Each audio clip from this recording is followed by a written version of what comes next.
Good morning, welcome to easy grammar. আজ ভীষণ মজার একটা ফ্রেজ নিয়ে এসেছি।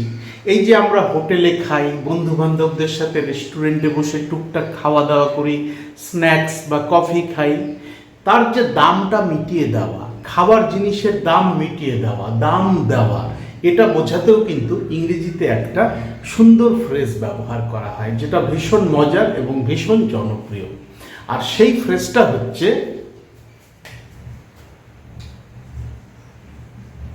pick up the tab. Pick up the tab. এই pick up the tab ফ্রেজটা দিয়ে আমরা বোঝাই যখন কোনো কিছুর দাম মিটিয়ে দেওয়া হয়, বিশেষ করে খাবার জিনিসের দাম পে করা হয়, সেটাই pick up the tab ফ্রেজটা দিয়ে প্রকাশ করা হয়।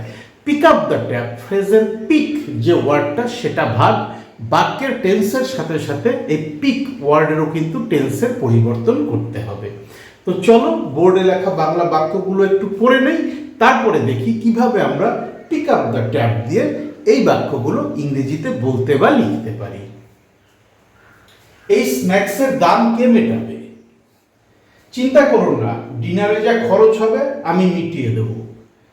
দেখে সত্যিই খারাপ লাগে যে আমাদের ঘনিষ্ঠ বন্ধু খাবারের বিল মেটাতে অস্বীকার করল। আমি তাকে খুব ভালোভাবেই চিনি, ও কফির দামটাও দেবে না। এই যে প্রত্যেকটা বাক্য, তাতে কিন্তু পেমেন্টের কথা বলা হয়েছে, বিশেষ করে পানীয় বা খাবারের দাম মেটাবার কথা বলা হচ্ছে। আর এটাই আমরা পিক আপ দ্য ট্যাব ফ্রেজটা দিয়ে প্রকাশ করব। তো চলো শুরু করা যাক। এই স্ন্যাক্সের দাম কে মেটাবে? কে মেটাবে? Who will, এইবার কি করব? ফ্রেজটাই বসিয়ে দেব।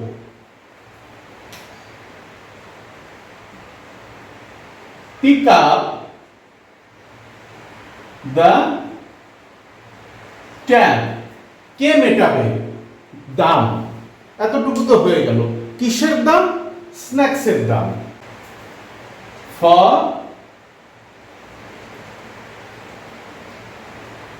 স্ন্যাক্স। এটা একটা ইন্টারোগেটিভ সেন্টেন্স, তাই আমি ইন্টারোগেটিভ সাইনটা ব্যবহার করলাম। চিন্তা করো না, ডিনারে যা খরচ হবে আমি মিটিয়ে দেব।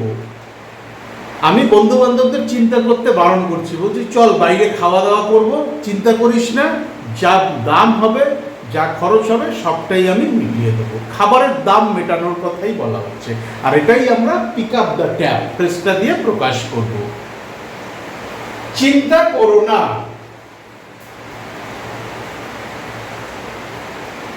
ডোন্ট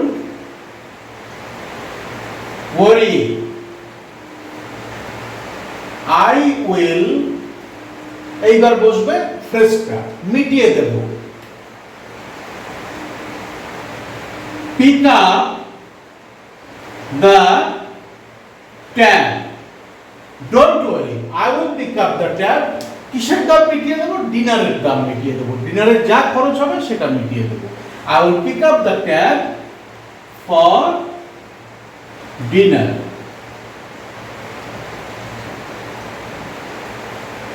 দেখে সত্যিই খারাপ লাগে যে আমাদের ঘনিষ্ঠ বন্ধু খাবারের বিল মেটাতে অস্বীকার করল। দেখে এটা খারাপ লাগছে। ভেবেছিলাম সে আসবে, আমরা একসাথে খাওয়া দাওয়া করব, নতুন চাকরি পেয়েছে, সে আমাদের যা খাবারের খরচা হবে সেটুকু অন্তত দিয়ে দেবে, কিন্তু সেটাও সে করতে অস্বীকার করল। দেখে সত্যিই খারাপ লাগে। কার খারাপ লাগে? আমার খারাপ লাগে। I am really, সত্যি, sorry to see, কি দেখে খারাপ লাগে? যে আমাদের ঘনিষ্ঠ বন্ধু, that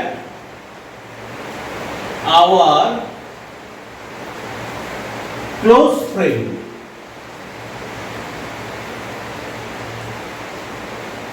কি করলো? অস্বীকার করলো।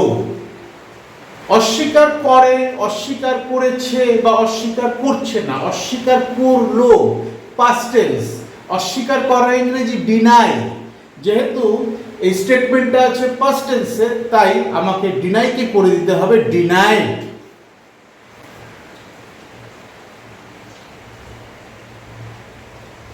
ডিনাইড কি করতে অস্বীকার করলো? খাবারের দাম মেটাতে বা বিল মেটাতে অস্বীকার করলো।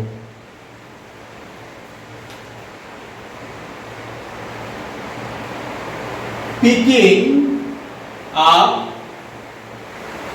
the tab.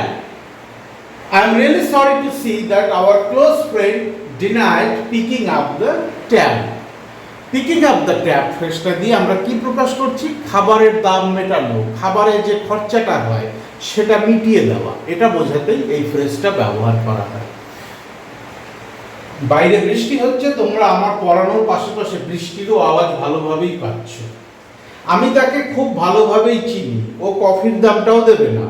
ওর থেকে রাতের খাবারের টাকা তুলতে চাইছো বা ওকে বলছো ভালোভাবে লাঞ্চ করা, এক কাপ করে কফিও খাওয়াবে না, কফির দামটাও দেবে না, এত কনজুস। আমি তাকে খুব ভালোভাবেই চিনি। I know him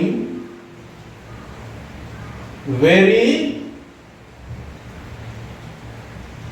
well. I know him very well. কমা দিয়ে দিলাম। ও কফির দামটাও দেবে না। He won't মানে will not. He won't এমনকি কফির দামটাও দেবে না। Even এইবার ফ্রেজটা বসিয়ে দেবো, দামটা দেওয়া, একটা পানীয়ের দাম দেওয়া, সেটাই আমি pick up the tab phrase দিয়ে প্রকাশ করব। He won't even pick up the, কিসের দাম দেবে না? কফির দাম দেবে না। For coffee.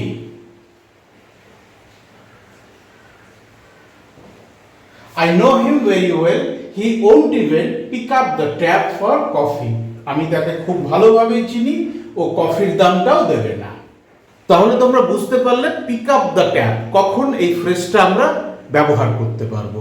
যখন খাবার বা পানীয়ের দাম মিটিয়ে দেওয়া বোঝাবো বা তার যা মূল্য হবে সেটা দেওয়া বোঝাবো, পে করা বোঝাবো, তখনই আমরা পিক আপ দ্য ট্যাব এই ফ্রেজটা ইউজ করব। বোর্ডের একটা স্ক্রিনশট নিয়ে নাও, নিজেদের ভেতরে pick up the tab phrase দিয়ে যখন কথা বলা প্র্যাকটিস করবে, এই স্ক্রিনশটকেই রেফারেন্স হিসাবে ব্যবহার করতে পারবে। ভীষণ সহজ এবং মজাদার একটা ফ্রেজ। আমি তো মনে করি এখানে না বোঝার মতো কিছু নেই। তবু যদি কোথাও বুঝতে অসুবিধা হয়, খটকা লাগে, আমার ভিডিওর কমেন্ট সেকশনে লিখে জানাও। ডেসক্রিপশন বক্সে আমার ইমেল অ্যাড্রেস দেওয়া আছে, চাইলে সেখানেও যোগাযোগ করে নিতে পারো। Thank you so much for your time and attention. Have a nice day.